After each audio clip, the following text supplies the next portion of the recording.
Nagpamalas ng senyas sa pag-aalburoto ang bundok Arayat sa kauna-unahang pagkakataon sa lalawigan ng Pampanga, dahilan upang itaas ng PBOC sa ika-4 na alerto ang babala na mag-alas 8 ng umaga ngayong araw. Ayon sa PBOC, ang bulkan ay kasalukuyang nakararanas ng matinding pag-uga at pagyanig ng lupa na maaaring mauwi sa mapanganib na pagputok nito sa loob ng ilang oras o araw.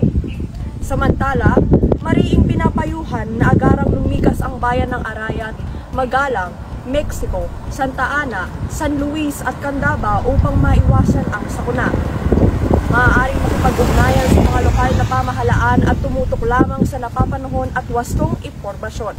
Ako po si Ava Valencia para sa Alerto Balita.